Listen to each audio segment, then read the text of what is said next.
Quelle stratégie appliquer quand on débute l'investissement en bourse? C'est toute la question qu'on se posera aujourd'hui dans cette vidéo. On verra les méthodes passives, les méthodes actives, les méthodes long terme, les méthodes court terme. C'est ainsi qu'on pourra tirer une conclusion de la meilleure méthode qui puisse être appliquée pour les débutants en bourse. Voilà, c'est tout l'objet de cette vidéo et c'est juste après le générique.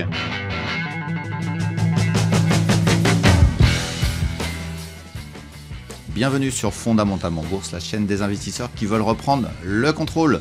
Et aujourd'hui, on va reprendre le contrôle de la stratégie, de la toute première chose qu'il faut réfléchir quand on arrive en bourse.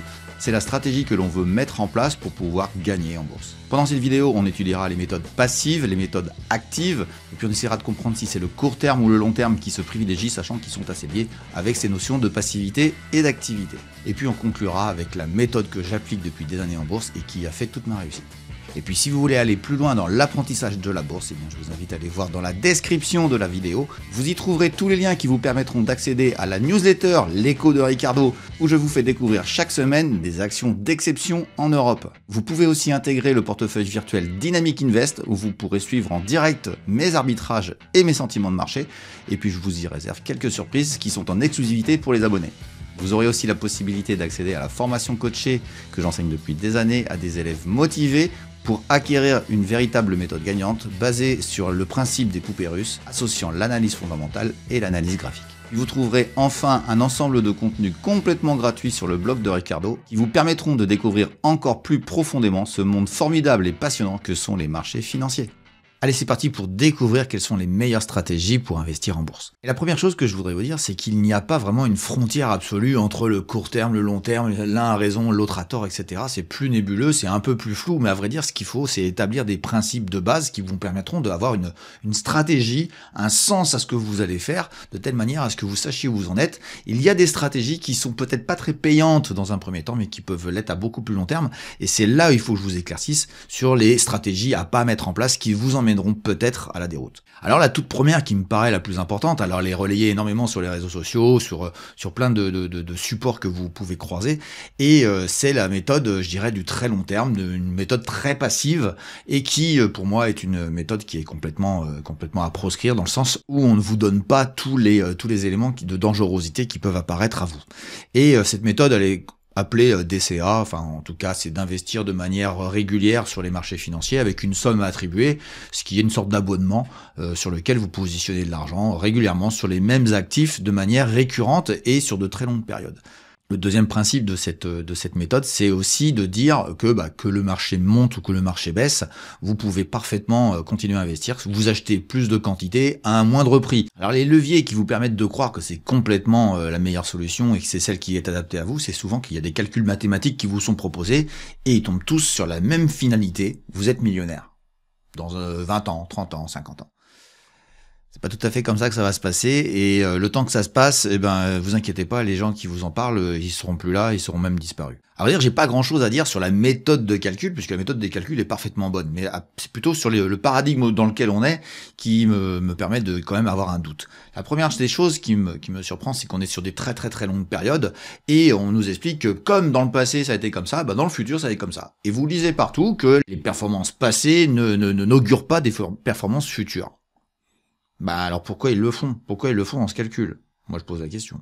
Ça c'est la première chose. La deuxième chose, c'est que ça part du principe que le monde ne change pas, le monde ne changera pas. Alors il y a eu des évolutions phénoménales sur le XXe siècle qui font que on a eu, malgré des guerres, malgré diverses choses, on a eu des marchés qui ont toujours monté, qui ont toujours été résilients, etc. C'est tout à fait la vérité. La question elle est pas là. C'est que sur 120 ans, évidemment que 120 ans c'est plus qu'une vie, donc déjà ça ne nous concerne pas. On est sur des espaces-temps beaucoup plus courts, même si on est sur très longue période, c'est plus court que 100 ans. À vrai dire, les gens qui regardent cette vidéo, je regarde des statistiques de mes vidéos, il y a des jeunes de 20 ans, il y en a beaucoup, mais il y a aussi des gens de 40, 45 ans, 50 ans. Et à 20 ans, il faudrait qu'on commence à réfléchir à faire des investissements sur très très longue période, sur une vie entière. Moi, je pense que les jeunes et les personnes qui proposent ça ont complètement oublié du temps où ils étaient jeunes, où d'ailleurs, il faut acheter beaucoup de choses quand on est des consommateurs, qu'on a des enfants et qu'on achète une maison, une voiture, etc. Finalement, il n'y a pas la place pour mettre de l'argent de côté et il y a des moments de la vie où on ne peut pas le faire. Ça, c'est la première des choses qui fait que c'est inadapté finalement à la quasi-totalité de la population. Et puis ce calcul ne prend pas en compte la vie, simplement la vie des gens. Et il se trouve que moi, j'ai fait un DCA, alors pas tout à fait sur des actifs financiers classiques, mais plutôt sur une maison. Et j'ai eu à un moment donné, j'ai eu à la vendre, et ça a été un drame économique. Parce que évidemment, je l'ai eu à la vendre quand j'ai eu un problème financier. Et quand j'ai eu ce problème financier, bah, c'est bizarre, mais c'est pendant une crise financière. Et ce que je veux vous dire, c'est que quand on a des problèmes, je dirais, perdre un emploi par exemple, bah c'est évidemment dans une période, je dirais, prospère, ça pose pas un problème parce qu'on retrouve un travail. Mais quand c'est une période difficile, de récession, etc., enfin bref, où on ne retrouve pas un travail tout de suite, on a besoin de cash. Et donc on va se retrouver à sortir de l'argent qu'on a positionné sur des actifs en DCA, et il se trouve que quand il y a une crise financière ou que c'est une récession économique, généralement ces actifs sont au plus bas. Donc vous allez vendre à perte, à forte perte. Et c'est ça que je trouve qui est totalement occulté par, je dirais, tous les gens qui en parlent, c'est qu'ils ont eu, eux, tant mieux pour eux, moi c'est pas mon cas, mais ils ont eu une vie extrêmement positive où ils n'ont jamais eu d'accident de vie. Il se trouve que moi j'en ai eu un, je peux vous certifier que le DCA, ça prend pas en compte ce qu'on n'a pas prévu. Alors je voudrais quand même le dire à tous ces jeunes là, tous les jeunes gens ou un peu moins jeunes, la vie c'est pas tout à fait comme on pense, et même si je vous souhaite tous du bonheur éternel, c'est pas tout à fait comme ça que ça se passe dans la vie. Alors je vais vous donner des exemples qui sont sur des pays. Alors j'ai pris des indices tout simplement pour pouvoir exprimer les choses, et qui va vous donner un exemple très intéressant de réfléchissez bien à ce que vous allez faire si vous voulez faire cette méthode-là. Mais c'est pas des indices sur des pays totalement exotiques, ce sont des pays très très développés, des plus grands pays au monde. Et on va aller regarder ça rapidement pour que je vous fasse voir que dans le passé, il s'est passé des choses qu'il faut regarder avec attention, et tout ne monte pas comme vous pourriez le croire, et tout peut baisser longtemps. Suffisamment longtemps pour vous décourager, suffisamment longtemps pour que vous ayez à vendre à un moment extrêmement pas opportun. Et on va regarder ça tout de suite, et on va commencer par le Japon et l'indice Nikkei. Alors vous admettrez quand même que l'indice Nikkei, le Japon, c'est quand même pas un petit pays, c'est un pays du G7, c'est un des pays les plus développés au monde, et on est en 1985, et j'étais un jeune garçon qui faisait ses études, et on nous expliquait dans nos livres de géographie que le Japon allait dévorer les États-Unis. Bon, vous savez maintenant que l'histoire, c'est pas du tout la vérité de ce qui s'est passé, mais je peux vous certifier que tous les gens de mon âge peuvent vous dire parfaitement la chose. Allez les interroger, vous les jeunes, allez interroger vos parents, etc. Vous allez voir ce qu'ils vont vous dire sur cette période des années 80 où le Japon allait tout dévorer. Et regardez bien la suite, puisqu'en 1989, nous sommes au sommet. Alors je vous donne des chiffres très rapidement, on est autour de 38 000 points, je dirais, le Nikkei. On vient d'un niveau qui était autour de 10 000, donc on a fait x4.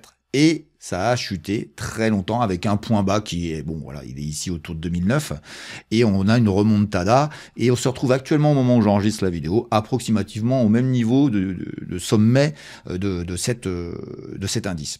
Alors on va analyser les choses avec un peu de pragmatisme. Déjà, les gens qui ont acheté, je vous signale quand même que les particuliers ont tendance, et les statistiques le disent toutes, c'est que les gens ont tendance à acheter plutôt sur le marché haussier, et plutôt sur des fins de marché haussier. Les particuliers font ça. C'est plutôt les professionnels qui vont leur vendre, et évidemment, les particuliers restent en place. Oh, t'inquiète pas, ça va remonter. Alors, ça va remonter. Mais on va faire quand même un calcul de temps, et on va dire que vous avez 20 ans dans les années 85, et vous avez acheté toutes à chaque fois, ici de manière DCA, régulièrement, avec quelques centaines de francs, ou centaines de ce temps-là, il n'y avait pas encore l'euro, et vous avez une moyenne entre 10 et 40, en moyenne, tout simplement, vous avez un niveau de 25 000 de moyenne. Et vous retombez ici, etc. Et vous achetez à des niveaux divers et variés, puis vous achetez toujours ici. C'est pas ça que je veux vous dire. C'est que si vous avez 20 ans en 1985, à l'heure actuelle, vous avez 60 ans. Alors vous allez me dire, bah ouais, c'est bon, ouf, oui. Est-ce que pendant toutes ces années-là, vous n'avez pas eu un accident de vie? Je pose déjà la question, et ça, vous devinez bien ce que j'en pense, je vous en ai déjà parlé. Ça, c'est la première chose. La question, c'est est-ce que vous n'allez pas avoir peur, vous décourager? Je vous rappelle qu'on est arrivé ici à un niveau de 7000, c'est-à-dire que vous êtes passé par une division à peu près par 5 du sommet. Imaginez que vous n'avez pas eu 20 ans en 85, mais que vous avez eu 20 ans en 90. Et vous avez commencé au plus haut, parce que, à vrai dire, vous êtes plutôt acheteur en haut, comme je vous le disais, voilà, c'est statistique, les gens ont tendance à acheter les points hauts, c'est comme ça que les particuliers se font souvent bananer. À partir de ce moment-là, moi je vous pose la question, est-ce que vous êtes capable de tenir une division par 5 d'une quantité d'argent que vous avez mis, qui est non négligeable au fur et à mesure des années? Bon, chacun pense comme il le veut, je vous laisse y réfléchir. Ça, c'est la première chose. Donc, vous allez me dire, bah oui, mais moi, je vais acheter que les marchés haussiers. Le principe du DCA, c'est de dire, on s'en fout que ça monte, ça baisse, on achète tout le temps. Bon, bah voilà, vous avez la réponse. Le principe est de dire on achète à n'importe quel prix, n'importe comment. Sauf que ce qui se passe, c'est que, hormis le caractère psychologique des choses, on va juste dire que la personne a quand même fait l'effort d'acheter pendant 40 ans. 10 000 et 40 000, et que donc en moyenne, on a acheté, on va dire 25 000 gens qui vont prendre leur calculatrice. Bon, si on achetait 23 000, vous verrez que c'est à peu près le prix médian qu'il y a sur cet actif. À la fin, au bout de 40 ans, notre japonais, vous voulez que je vous donne le pourcentage que ça fait de progression réelle de votre portefeuille? Enlevez l'inflation, je vous laisse deviner ce qui se passe. À partir de ce moment-là, vous avez compris que même si un actif est très bas très longtemps, malgré toutes les contraintes que vous... Évidemment, les Japonais n'en ont pas, mais si vous mettiez sur un livret à toute votre vie, vous gagneriez plus d'argent. Bon, je sais que c'est bloqué. Vite fait que ça se passe aussi sur d'autres pays où ça peut être compliqué, alors que c'est des pays qui sont quand même assez intéressants, même s'il y a toujours des problèmes macroéconomiques sur certains. Sincèrement, voilà. Et on va aller voir l'Italie, qui aujourd'hui prône ces stratégies-là, mais qui, il y a quelques années, évidemment, les petits nage à la baisse, c'est-à-dire qu'on achète de plus en plus bas, et il faut surtout pas le faire parce que si l'actif s'effondre, etc. Moi, je sais pas, je souhaite pas de malheur aux Italiens, mais il y a eu des moments, je pense que l'Italie, on a eu peur, surtout quand il y a eu notamment la crise financière, et puis il y a eu aussi la crise de l'euro, la crise grecque, etc. Enfin, il y a eu des moments où ça peut faire peur.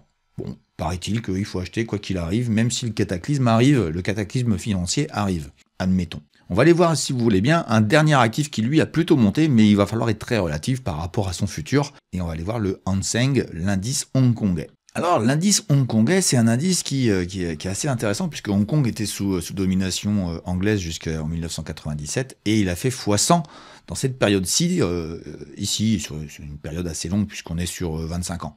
Et les 25 années suivantes, ça a monté, ça a baissé, mais regardez bien, on est retourné au même prix. Ça fait 25 ans que vous ne gagnez pas un copec. Et vous avez même plutôt acheté globalement au-dessus du prix actuel, c'est-à-dire que vous êtes en perte. Bon, il paraît qu'il faut continuer à acheter, quoi qu'il arrive, etc. Mais quand on voit ce qui se passe, puisque Hong Kong est maintenant de chinois, je peux vous certifier qu'il faut se poser les bonnes questions, savoir si c'est mon scénario central de l'année 2024, c'est de dire aujourd'hui, les Chinois vont avoir des gros problèmes, et on est peut-être en train de vivre en Chine ce qu'a vécu le Japon. Si vous êtes prêt à partir pour une vingtaine d'années, 25 années de baisse des indices chinois, c'est très bien, tant mieux. Vous vivrez la même chose que ce qu'il y a au Japon avec les mêmes calculs que je vous ai donnés tout à l'heure. Voilà, c'est très simple à vrai dire. Ce que je veux vous dire, c'est qu'on ne peut pas augurer du futur sur des périodes aussi longues, sur des régions particulières. Alors vous allez me dire, oui, je vais prendre le monde, les MSCI World, ok. Donc vous partez dans l'idée que le MSCI World, lui aussi, va monter continuellement, parce que le monde va se développer continuellement. Je vous le dis quand même, le MSCI World, ça a été vérifié, il dépend de la population, il dépend de la démographie. Alors moi, je suis un passionné de démographie, j'ai vu que c'était quelque chose de très important dans le futur. Je peux vous certifier que pour m'intéresser à la démographie sur pas mal de zones du monde, pose un souci. La population est en train de stagner. Toutes les populations dites occidentales ou développées sont en train de se retourner à la baisse. Je vous dis quand même, l'Europe est à son sommet et on a une baisse de population prévue dès l'année 2026 de mémoire. Et à partir de ce moment-là, je pense qu'il faut se poser les bonnes questions parce que le MSCI World, il suit la démographie mondiale. Où sera-t-on dans 20 ans, dans 30 ans, dans 40 ans? Je ne souhaite pas de mal à quelqu'un, je pose juste des questions qui font que est-ce que vous êtes capable de tenir ça? Et puis il y a une dernière chose sur la démographie, c'est que si cette démographie est plutôt stagnante, il faut quand même se poser des questions des zones et des régions dans lesquelles il y a un dynamisme et dans celles où ça baisse. Bon, je vous disais, l'Occident ça sera plutôt à la baisse, on le sait tous. Mais le pays qui va grandir le plus, la région du monde qui va grandir le plus, c'est simple, en gros c'est l'Inde. Il faut quand même se poser les questions de la vivabilité de l'Inde avec le réchauffement climatique, puisque c'est un des pays qui subit le plus le réchauffement climatique. Et la deuxième région, c'est l'Afrique. C'est quand même deux zones où je dirais que la quantité de population exposée au réchauffement climatique est quand même très très importante.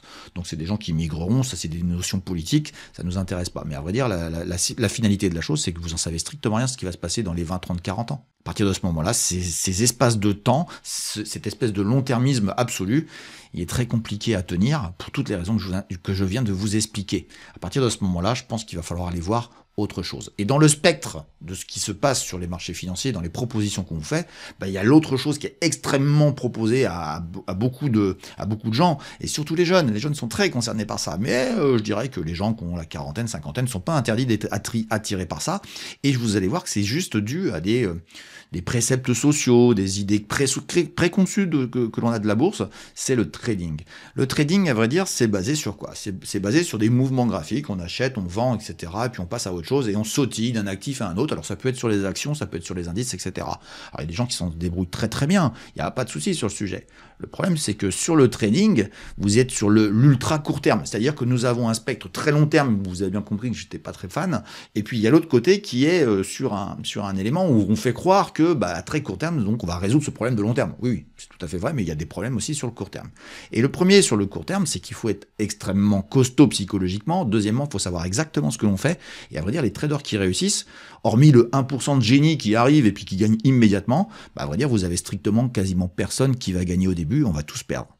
Et c'est pour ça que j'ai envie de vous dire, ne faites pas de trading, ne vous lancez pas dans le trading, essayez d'apprendre. Alors évidemment, c'est facile pour un formateur de dire ça, mais il faut vraiment apprendre de telle manière à ce que vous sachiez ce que vous voulez faire. Il y a plein de gens qui vous proposent des choses certainement très intéressantes avec beaucoup de compétences, mais à vrai dire, la plupart des gens perdent.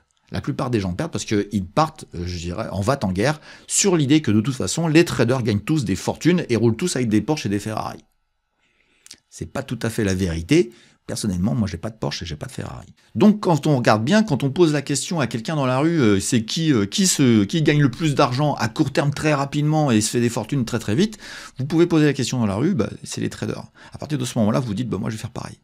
Et c'est vraiment ancré dans la société, et notamment en France, où il y a une inculture financière qui fait croire que les traders sont tous milliardaires en 3 secondes.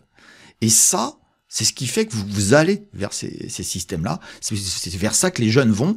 Et j'ai envie de vous dire, le pire qui puisse arriver à tous ces gens-là, et j'ai un exemple en tête, et il se reconnaîtra s'il regarde la vidéo, le pire, c'est de gagner. Parce que quand il gagne, il pense qu'il a raison. Et je peux vous certifier que le garçon à qui je pense, il s'appelle Clément. Clément, c'est un de mes élèves. Et je peux vous certifier qu'il a fait de la crypto-monnaie à un moment donné. Il a gagné énormément et il a tout perdu. Tout perdu. Je vais vous donner les statistiques et je vais simplement aller prendre un document que l'AMF a donné, les autorités des marchés financiers, et qui est assez éloquent sur les quantités de gens qui perdent et aussi les raisons pour lesquelles ils perdent et comment ils ont fait pour perdre. Et vous allez voir que c'est éloquent. Allez, on va regarder ça tout de suite. Alors cette étude, c'est une étude des résultats des investisseurs particuliers sur le trading de CFD et de Forex, mais vous allez voir que je vais étendre ça à d'autres actifs parce que tout simplement, vous allez voir que c'est toujours partout. Pareil, c'est le même comportement sur tous les types d'actifs. Allez, on va aller voir les 2-3 chiffres, vous allez voir que c'est terrible. Donc voici le premier tableau sur lequel je voulais m'arrêter. Donc il parle du pourcentage de clients perdants par année et sur l'ensemble de la période de l'étude pour l'ensemble des intermédiaires interrogés. Et tout simplement, si vous regardez bien, vous voyez des chiffres assez terribles. Alors, elle a une dizaine d'années, au moment où je fais la vidéo, elle a une dizaine d'années, mais elle est toujours la même, et elle est toujours aussi importante. Des fois, on entend dire qu'il y a 75% des gens qui perdent, alors vous dites, ouais, moi je peux faire partie du quart qui gagne, mais c'est pas du tout vrai. Les chiffres, c'est 84, on va dire 84% qui sont perdants. Et si vous regardez bien, en 2009, 2010, 2011, 12, 13, vous avez à peu près 84% de perdants, mais si vous cumulez les années, vous avez 89% des gens. C'est-à-dire que les gens qui perdent de manière très régulière, et au global, il y a 9 personnes sur 10 perdent de l'argent sur plusieurs années. Donc à partir de ce moment-là, vous allez me dire, oui, il y a peut-être des gens qui perdent pas grand-chose, on va justement en parler juste après. Mais retenez déjà que 9 personnes sur 10 est perdant sur les marchés financiers. Alors vous allez me dire, que donnent les 10% qui gagnent ? Et vous avez le tableau qui vous apparaît et qui va vous expliquer tout ça. Et si vous regardez bien le tableau que je vous présente, il est très simple. Mais si on va faire un zoom, parce que c'est assez difficile à lire, mais regardez bien. Bon, alors les perdants, on les a vus. On a énormément qui perdent vraiment beaucoup. C'est 15%, puisque l'échelle est à droite. Et ensuite, on zoome et on voit qu'il y a des gagnants qui gagnent beaucoup. Ils sont de 2%. C'est-à-dire qu'il y a 8% qui gagnent un petit peu au milieu et ils sont répartis finalement, si vous regardez bien, ici, au début de ceux qui gagnent au-dessus de 0. Donc finalement, il y a beaucoup de gens qui sont légèrement au-dessus de 0 à 0, etc. Ce qui veut dire, dans les 10% que vous avez qui ne perdent pas, il y en a 8 qui gagnent pas grand-chose. Donc c'est quand même assez affligeant de voir ça et de vous rendre compte que finalement, ces gens-là ne gagnent que très peu. Et je peux vous dire que la plupart, à un moment donné, vont tenter d'être un peu plus agressifs et vont finalement tomber dans ceux qui perdent, tout simplement, et surtout les inexpérimentés. Retenez cette deuxième idée, c'est que nous avons une distorsion totale entre ceux qui perdent, qui sont nombreux et qui perdent beaucoup, et ceux qui gagnent, qui sont peu nombreux et qui gagnent peu. Et il y a quelques élus, mais il n'y en a pas beaucoup. Donc c'est ça le trading, qu'on soit très clair. Et c'est pour ça que je me lève contre cette idée-là. Et quand je vois certains qui nous expliquent de Dubaï, ou même de France d'ailleurs, qui nous expliquent que vous allez gagner dans des salons de trading, vous avez la réponse. Bon allez, on va aller voir un autre tableau qui nous permettra de faire le tour tour, je dirais, du sujet sur le trading, de telle manière à ce que vous compreniez bien que ce n'est pas la bonne stratégie. Le deuxième tableau sur lequel je m'arrête, c'est un tableau qui je trouve très intéressant, c'est les résultats pour la clientèle active tous les ans sur une période de 2009 à 2012. C'est-à-dire que vous avez des gens qui ont perdu, vous avez aussi le résultat moyen, ils perdent à peu près 5 000 € dans l'année. 5 000 €, quand je vois le coût que ça a, une formation, j'ai envie de dire, mais qu'est-ce que font les gens à pas se former, quoi. Ça, c'est la première des choses. 5 000 € dans la première année, et ils sont 82%. Et vous voyez que la deuxième année, donc en 2010, le taux augmente à 85, donc il y a de nouveaux perdants, mais la perte moyenne est à moins 10 000 €. Puis après, sur 3 ans, ça fait moins 16 000, et puis on finit à 87% à moins 26 000, c'est-à-dire qu'en plus, les pertes s'accélèrent, on perd 10 000 € la dernière année.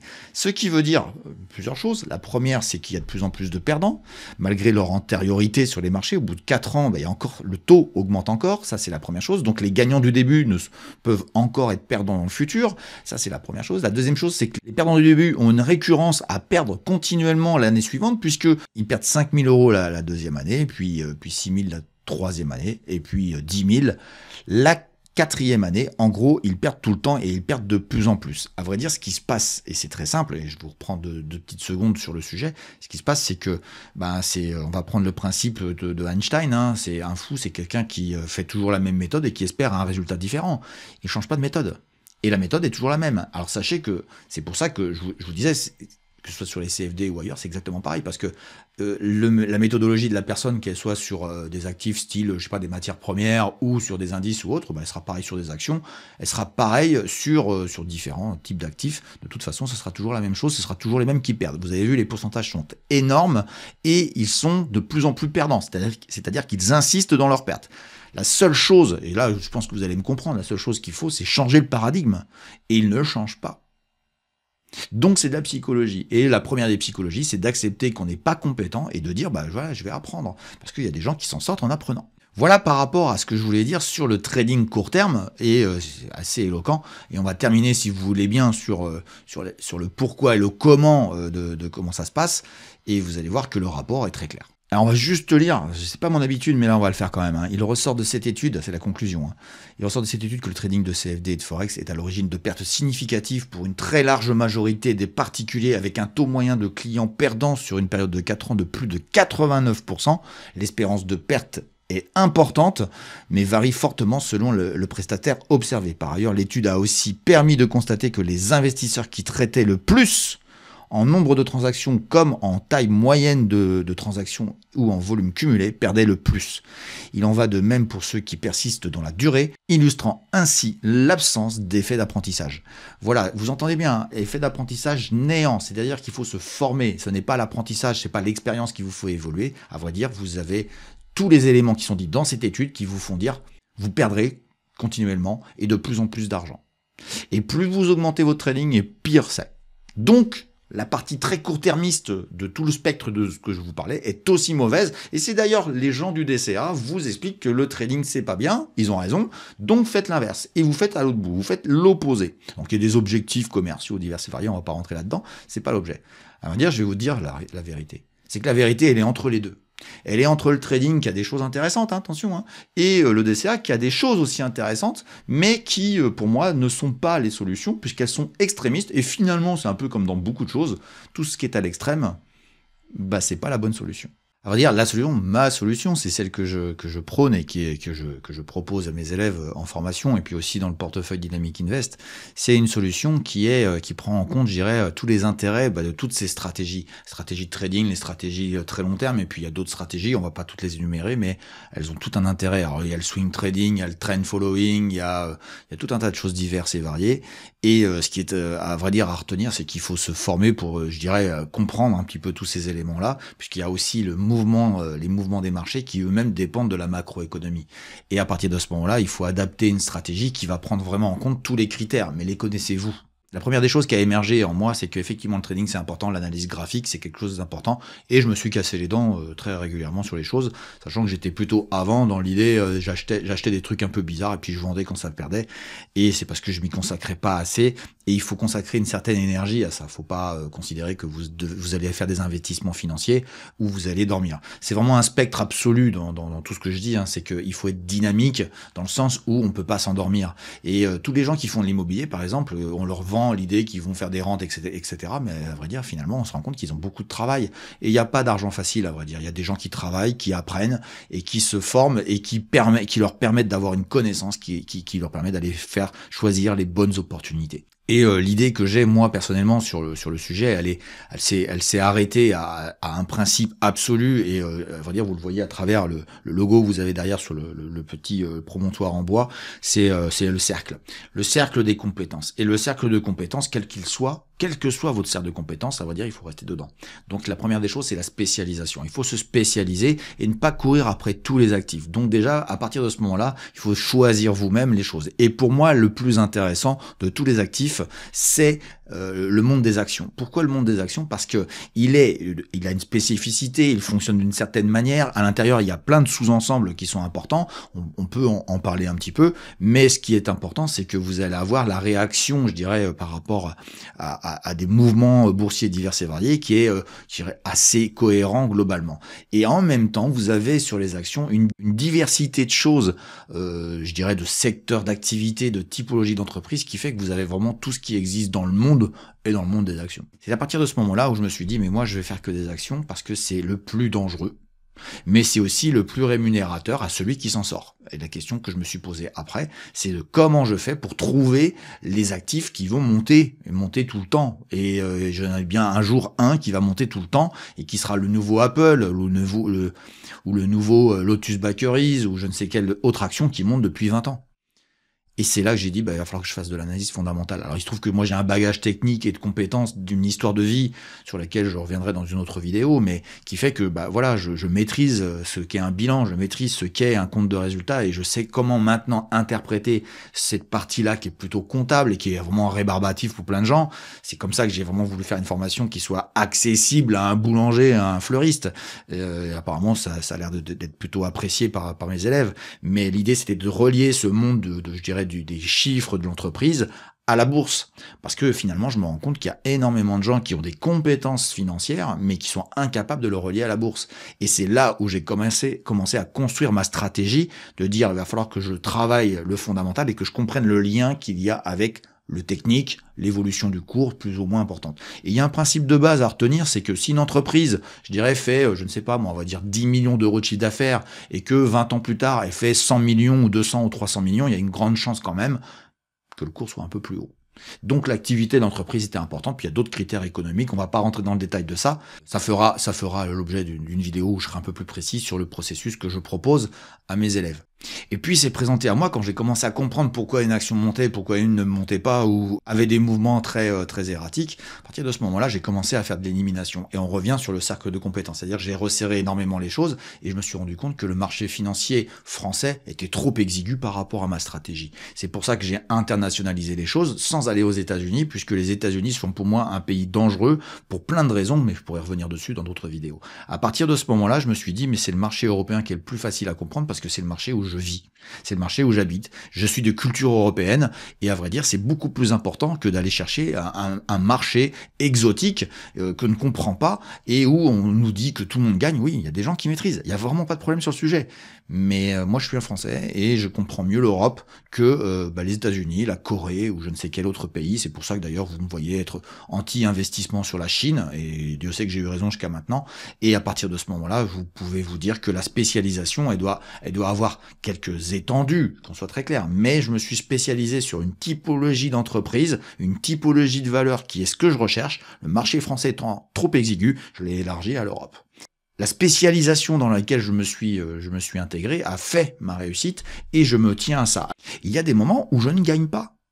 Mais ce sont des moments où je travaille d'autres choses, c'est des moments où je sais qu'il ne faut pas que je sois investi, parce que je sais que c'est des moments où il faut que je me repose psychologiquement, et où je travaille, je sais pas, à la recherche de nouvelles entreprises qui pourraient m'intéresser dans le futur, et c'est comme ça que je vis les marchés, c'est des moments où je suis très investi, très, très impliqué, c'est le cas actuellement en ce moment, mais ça va s'arrêter, et quand ça s'arrêtera, je travaillerai à autre chose pour pouvoir alimenter les potentialités de la future jambe de hausse que me proposeront les marchés, parce que les marchés montent et descendent, etc. Donc c'est dynamique, c'est de l'investissement dynamique. Et dans le choix des valeurs, dans les actifs, dans les marchés que je choisis, c'est comme ça. Et je suis plus intéressé parfois par le sud de l'Europe, parfois par le nord de l'Europe, parfois par le centre. Ça, c'est pas du tout gênant, puisque j'ai un spectre assez large sur l'Europe, et ça, c'est quand même très intéressant globalement. La chose complémentaire qu'il faut entendre, c'est que quand je suis à l'achat sur une valeur, je prends en compte l'analyse technique, l'analyse financière, c'est-à-dire je laisse pas un dossier tomber, je peux ne pas tout savoir, je peux ne pas avoir compris quelque chose, même si ça commence à disparaître et que je commence à vraiment bien maîtriser ce que racontent, je dirais, les directeurs financiers. À partir de ce moment-là, le graphique parle, il a des expressions, et à partir de ce moment-là, je sais sortir et dire non, c'est bon, c'est pas pour maintenant, ce sera pour plus tard. Et je rachèterai peut-être plus bas dans un mouvement qui m'intéressera pour pouvoir prendre un mouvement haussier. Et ce mouvement haussier, à vrai dire, je vais réexploiter l'idée de ces gens qui sont très longs sur le marché, dire si j'ai un dossier qui monte, tant qu'il monte, selon une stratégie qui est interne à la stratégie, je vais créer un portefeuille long terme. Et c'est ce qui fait qu'aujourd'hui, vous voyez à travers les différentes émissions que je fais, vous voyez avoir un portefeuille long terme, un portefeuille global sur le Dynamic Invest. C'est une représentation de ce que je trouve intéressant sur les marchés et dans lequel moi je pioche dans les valeurs qui sont proposées. C'est-à-dire que je me le propose à moi-même. Et puis j'ai aussi des abonnés qui peuvent s'inspirer un petit peu de tout ce que je fais. Mais ce qui est intéressant à retenir dans ce que je vous dis, c'est que si vous avez une stratégie qui globalement considère le fondamental de bonnes valeurs de l'entreprise qui pourraient monter, parce que parfois elles ne montent pas pendant longtemps, et qu'à un moment donné elles vont donner un mouvement haussier à sa valeur parce que l'entreprise grandit, et à partir de ce moment-là vous pouvez commencer à vous dire je vais peut-être gagner de l'argent. Alors c'est un processus qui peut mettre plusieurs années, parce que si vous arrivez à un moment de marché où c'est très cher en valorisation, une notion qui est très très peu connue par les nouveaux, je dirais même totalement inconnue, vous pouvez avoir une entreprise très intéressante mais qui a un niveau de prix trop élevé. C'est, je dirais tout simplement, c'est comme si vous alliez dans un supermarché, vous voulez acheter un produit, et le produit, quand vous arrivez devant le prix, vous dites oui, il est très intéressant, c'est vraiment formidable, mais moi j'ai pas les moyens de me le payer. C'est exactement pareil en bourse, je vais attendre qu'il rebaisse, puisque la particularité de la bourse, c'est que ça monte et ça baisse, et ça peut valoir un prix à un autre moment qui est beaucoup plus intéressant, et c'est là où vous allez peut-être être acheteur. À partir de ce moment-là, quand vous avez compris tout ça, vous comprenez que il vaut mieux être dans une stratégie de spécialisation sur lequel on va avoir des spectres, je dirais, de trading intéressants. On va rentrer sur une valeur, mais si ça se passe mal, on va sortir parce qu'on a peut-être mal étudié le marché, on a mal compris comment il allait fonctionner dans les jours qui viennent. Et vous pouvez vous retrouver aussi dans une situation où vous pouvez rester dans la valeur pendant plusieurs années. Parce que si vous achetez, je vais vous donner l'exemple que je donne toujours, je suis en 2024 aujourd'hui, mais j'ai envie de vous dire, ça va continuer encore des années sur cette valeur-là, une valeur belge inconnue, qui a une technologie incroyable, qui s'appelle Lotus Bakery, ça veut dire ils font des petits gâteaux, c'est le créateur de la recette des spéculoos, tout simplement. Et cette valeur-là, si vous aviez acheté dans un mouvement haussier il y a 20 ans, il y a 25 ans, alors à un prix plus ou moins intéressant, et vous auriez appliqué un money management très particulier, mais aujourd'hui vous seriez toujours actionnaire de peut-être deux valeurs, de peut-être deux actions, vous avez acheté 50 € l'unité, vous avez laissé 100 € dans votre portefeuille de deux actions Lotus Bakeries. Aujourd'hui elle vaut plus de 9 000 €. Vous avez 18 000 €, 20, 25 ans plus tard. C'est pas très important de savoir si vous en avez 2, 3, 5, 10, mais si vous faites pas une stratégie qui vous permette d'obtenir ce résultat-là, vous n'obtiendrez jamais cette valeur qui a fait x100, x200 sur 20, 30 ans. Et pourtant, c'est celle qui gagne le plus. Donc, dans le DCA, il y a des trucs très intéressants. Simplement, à un moment donné, cette société peut avoir un gros problème qui fait que faut quitter le navire. C'est ça que je veux vous dire, c'est que quand on achète des actifs financiers, c'est une phrase qu'il faudra retenir dans cette vidéo-là, comment on peut être passif face à des actifs? C'est pas possible. on doit être actif, on doit être en veille avec une stratégie globale qui intègre le court terme pour pouvoir chercher le moment intéressant avec tout un tas de choses, les news flows, ce qu'on appelle le news flow, les nouvelles, les news sur les entreprises, sur le marché dans quel état il est, etc. Et qui fait qu'à un moment donné, et ça arrivera toujours, à un moment donné, vous avez des performances à obtenir. Il y a une dernière chose sur laquelle je voudrais vous dire, c'est qu'il y a des gens qui cherchent à investir continuellement sur les marchés, de manière continuelle, alors qu'à vrai dire, il y a très peu de temps, il y a très peu de moments dans l'année où on est gagnant. À partir du moment où vous êtes investi, je dirais 3, 4, 5, 6 mois sur un marché plutôt bienveillant dans l'année, c'est déjà énorme. Vous entendez bien, 4, 5, 6 mois. Et moi, la première année où j'ai vraiment gagné, c'était en 2018, j'ai gagné beaucoup. Il faut savoir que j'ai été désinvesti à peu près 95% de l'année. Et j'ai gagné après Noël. J'ai gagné les 5 derniers jours, les 5 dernières séances de l'année. Donc il existe énormément de stratégies potentielles à l'intérieur de ce que je vous dis, mais les extrêmes ne sont pas les bonnes. L'apprentissage est la bonne chose. L'association du fondamental et du technique, moi, m'a permis de réussir à faire une stratégie qui est vraiment gagnante. Quand ça part fort. Vous le voyez à travers les chiffres que je vous donne. Tiens, je vous mets la courbe actuellement du portefeuille Dynamic Invest sur la partie long terme. C'est phénoménal. Parce que ça accélère très fort. Et il faut savoir que ce portefeuille est un portefeuille extrêmement diversifié. Toutes les valeurs ont une typologie particulière à l'intérieur qui fait qu'elles peuvent monter encore longtemps. Peut-être pas. Peut-être que oui. Mais en tout cas, ce qui est sûr, c'est que moi, je vois que ça monte et ça continue à monter. Et à partir de ce moment-là, c'est comme ça que j'ai réussi parce que je suis protégé. Si j'en ai une dans ces valeurs-là, je crois que j'en ai 25 actuellement. Si j'en ai une qui prend une claque parce qu'il y a une catastrophe qui lui arrive, le graphe là global de mon portefeuille long terme, il va à peine être effleuré. Parce que j'ai réparti, j'ai diversifié. Donc à partir de ce moment-là, moi personnellement, c'est ce que je trouve être la meilleure des solutions. C'est celle qui me correspond le plus. C'est tout ce que j'essaye d'apprendre à mes élèves et à mes abonnés dans ce que je leur propose. Voilà, donc établir une stratégie, avoir des principes de base, les respecter son cercle de compétences, dans quoi je veux apprendre, dans quoi je suis compétent et où est-ce que je veux aller, c'est l'essentiel de ce qu'il faut faire quand vous rentrez en bourse. Voilà, j'espère que vous avez apprécié cette vidéo, j'espère que vous avez profité de toutes les connaissances que j'ai, de telle manière à construire votre stratégie, à commencer à l'écrire peut-être sur une feuille. Et puis n'hésitez pas à regarder les vidéos qui sont juste ici, ce sont d'autres vidéos éducatives pour les débutants en bourse. Et puis vous avez aussi ici une vidéo qui vous permet de découvrir qui je suis plus en profondeur. Voilà, je vous souhaite tous une bonne journée, je vous dis à bientôt pour une autre vidéo. Allez, ciao ciao.